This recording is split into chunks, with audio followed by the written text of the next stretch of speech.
Thank you so much for coming today to honor Kim and her family. She's been an active member of this church for a number of years, and I know you'll hear more about that from some people here in a little bit. My name is Dale Reeves. I'm one of the pastors here in this church, and I've been involved with Kim and Dave and their daughter over the last few years, and the news certainly came as a shock to all of us, and we're here to celebrate the memories that I know we all have of her, just how she was so cheerful and joyful and just lit up the room for so many people. Life is tough, isn't it? God never promised it would be easy. As a matter of fact, he said, in this world you will have trouble.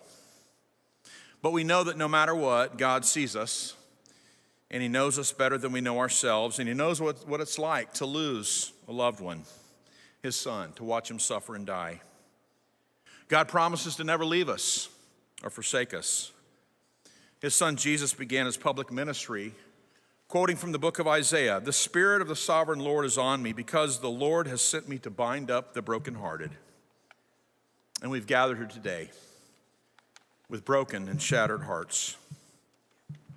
But I want you to know that God cares. God longs to bind your wounds and your scars, and he yearns to comfort those who mourn and provide for those who grieve. But you can know today that God has a plan for you going forward. Even though we may not understand all the details of that plan this side of heaven, we know that he has a plan, that he has a desire for us, and for our good, he's for us. So today we've come to honor and celebrate one worth honoring, one that God gave us for a season, Kim Evans, beloved wife to Dave, mother to her beautiful daughter, sister, aunt to many others, and everything I've heard about her. You know, people always say things at funerals and memorial services, and sometimes you go, are they talking about the person I know? I know that what we've heard and what we've read is true about Kim, about her spirit and her optimism. Other people on Facebook described her as a sweet, kind, bubbly, optimistic, the person that could just walk in the room and her smile would light up the room, and that contagious laugh of Kim's that we probably all know. I love that Kim had a heart for serving Jesus and for serving others, whether it was through loving the families that come here for our little angel shop, and she's done that the last several Christmases with her family, whether it was serving through a Child's Hope International, spending time with her Bible study and rooted groups, or counseling women in need at the Eve Center.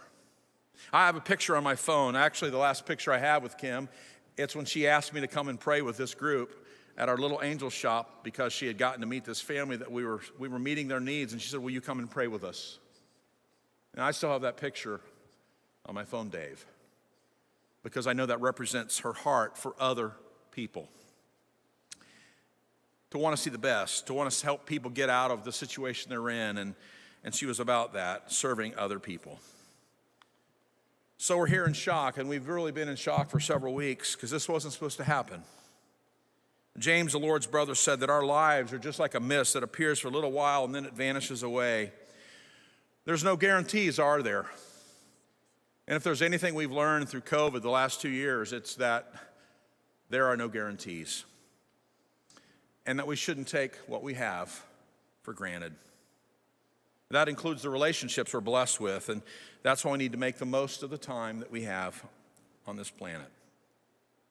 Something else I want to say, sometimes you hear this phrase, people need to get closure. Guess what? We haven't come here to get closure. There's going to be a huge hole in our heart for Kim that will never completely go away. God can bring about healing, but we don't expect it to ever completely go away, because she's left an indelible mark on our lives. When Lazarus died, his sisters asked Jesus where he was and why he didn't save Lazarus from dying. And ever since then, moms and dads and husbands and wives and kids and siblings and good friends have asked, why? It's just not fair. You might be even thinking that today.